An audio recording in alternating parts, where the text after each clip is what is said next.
जैसे ही तलवार आई और बच्चे को काटने के लिए तलवार उठाई गई तो जो असली मां थी वो चिल्लाने लगी, कहने लगी नहीं नहीं इसको काटो मत, भले तो दूसरी मां को दे दो, जिंदा तो रहेगा। चंद्रगुप्त तुरंत समझ गया यही असली मां है, क्योंकि असली मां अपनी आंखों के सामने बच्चे को कटता हुआ नहीं देख सकती, तो उसने नकली मां से बच्चा छीना, असली मां को दे दिया, नकली मां को जेल में डाल दिया। पूरे केस का फैसला 2 मिनट में हो गया। यह था भारत का न्याय या भारतीयता की न्याय पद्धति। अब मैं आपसे कहता हूं कि इसी केस को लेकर आप सुप्रीम कोर्ट चले जाओ, ठीक यही केस, 2 माताएं हैं, 1 बच्चा है, आप सुप्रीम कोर्ट में केस कर दो, मैं आपको गारंटी देता हूं कि 20 साल के पहले जजमेंट नहीं आएगा। और हो सकता है दोनों माताएं मर जाएं, बच्चा भी बड़ा होकर मर जाए, लेकिन केस चालू रहेगा। यह है अंग्रेजों की न्याय पद्धति। न्याय इसमें होता ही नहीं है। आप जानते हैं क्या होता है? कोई भी न्यायाधीश ये नहीं कहता कि मैं न्याय देता हूं। हर न्यायाधीश ये कहता है कि मैं कानून के आधार पर फैसला करता हूं, न्याय नहीं देता हूं। न्याय में और फैसले में जमीन आसमान का फर्क है। जरूरी नहीं है कि कानून के आधार पर दिया गया फैसला न्यायप्रिय हो, अन्यायप्रिय भी हो सकता है। अच्छा, न्यायाधीश कानून के आधार पर फैसला देता है, न्याय नहीं देता, फिर हम उसको न्यायाधीश क्यों कहते हैं? और जहां कानून के आधार पर फैसला होता है, न्याय नहीं होता, उसको न्यायालय क्यों कहते हैं? मैं तो कहता हूं दोनों का नाम बदलना चाहिए। न्यायाधीश को कहना चाहिए कायदाधीश और न्यायालय को कहना चाहिए कायदालय, क्योंकि वहां तो कायदे के आधार पर फैसला हो रहा है, न्याय कहां हो रहा है? अगर न्याय होता तो भारत में तो गाय माता है, उसको तो कत्ल करना भी जुर्म है, डंडे से मारना भी जुर्म है। न्याय तो यह कहता है हमारा, लेकिन कानून यह कहता है कि डंडे से मारना जुर्म है, कत्ल करना जुर्म नहीं है, यह कानून कहता है। तो कानून क्या है, न्याय क्या है, आप समझ लो। तो भारत में करना यह होगा कि यह कानून आधारित फैसला करने की जो पद्धति है, इसको न्याय आधारित फैसला करने की पद्धति बनाना पड़ेगा। और यह कब बनेगी? जब अंग्रेजों के बनाए गए कानून हटाए जाएं, 34,000 कानून रद्द किए जाएं और आज की जरूरत के हिसाब से नए नियम बनाए जाएं, जो भारतीय मान्यता, भारतीय परंपरा और भारतीय संस्कृति से ध्यान रखकर लिए गए हों, ना कि इसके विरुद्ध हों। तब हमें सुख मिलेगा, शांति मिलेगी, तब हमें चैन मिलेगा। और सुख, शांति, चैन मिला, आपका जीवन आराम से कटेगा, मेरा भी कटेगा। यही हमें करना है। लोग कहते हैं कि हम बहुत दुखी हैं। ठीक है, आप दुखी हैं, मैं भी दुखी हूं। दुख का कारण क्या है? दुख का कारण ये व्यवस्था है, और हम दुख का कारण ढूंढ रहे हैं हमारे अंदर। हम नालायक हैं, हम निकम्मे हैं, हम नकारा हैं, हम अच्छे हो जाएं तो सारा दुख दूर हो जाए, कभी नहीं होने वाला। व्यवस्था से जनित दुख है, आपके अंदर से थोड़ी आया है। बहुत लोग कहते हैं हमें दुख दूर करना है, हम ध्यान करेंगे, प्राणायाम करेंगे, योग करेंगे, 20 दिन साधना में जाएंगे, कितना भी कर लो दुख दूर होगा ही नहीं, क्योंकि जो व्यवस्था में से निकला हुआ दुख है वो आपके ध्यान, प्राणायाम, साधना से थोड़ी दूर होने वाला। आप हिमालय में चले जाओ तो भी दुखी रहोगे, क्योंकि पुलिस वाले का डंडा वहां भी आपके ऊपर फटक सकता है, वहां भी पुलिस वाला नहीं छोड़ेगा, आप क्या कर लोगे?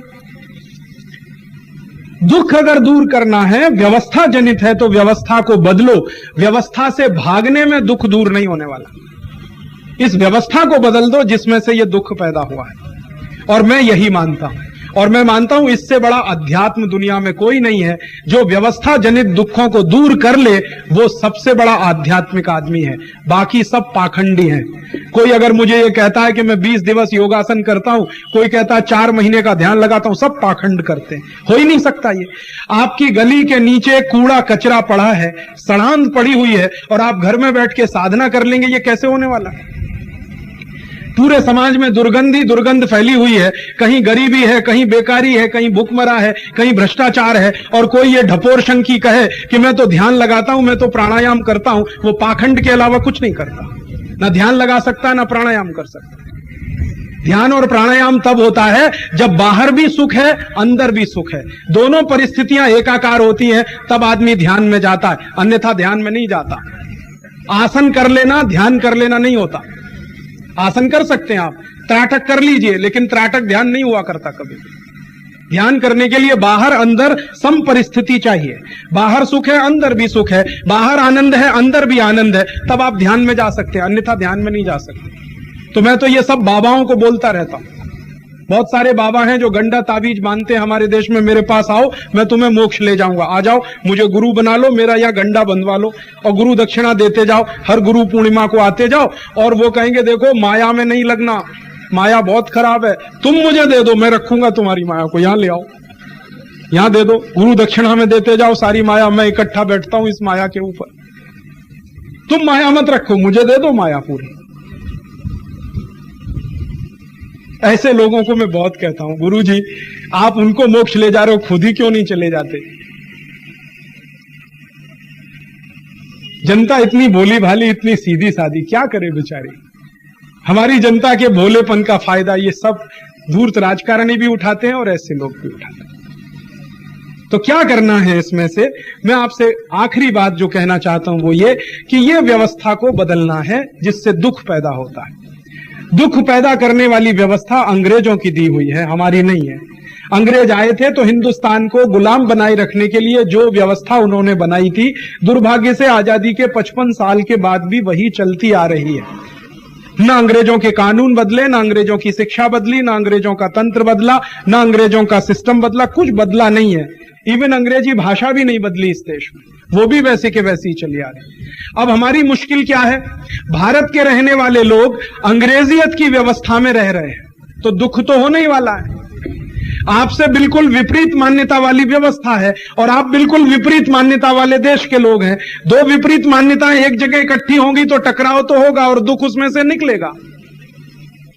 और आप अगर इस दुख को दूर करना चाहते हैं तो दो ही रास्ते हैं, या तो आप अंग्रेज हो जाओ तो ये अंग्रेजियत की व्यवस्था आपको मजा देगी, और या आप भारतीय होना चाहते हो तो इस अंग्रेजियत की व्यवस्था को भारतीय बनाओ तो ये आपको दुख नहीं देगी। यही दो रास्ते हैं, तीसरा कोई रास्ता नहीं।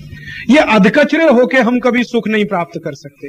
अधकचरापन कैसा है, व्यवस्था तो वैसी की वैसी है, हम बदलने की कोशिश करेंगे, ये कभी होने वाला नहीं। व्यवस्था बदले, उसके साथ व्यक्ति बदले, तब बदलाव संपूर्ण होता है। अन्यथा व्यक्ति बदल गया, व्यवस्था वैसे की वैसी है, बदलाव कभी पूरा नहीं होता।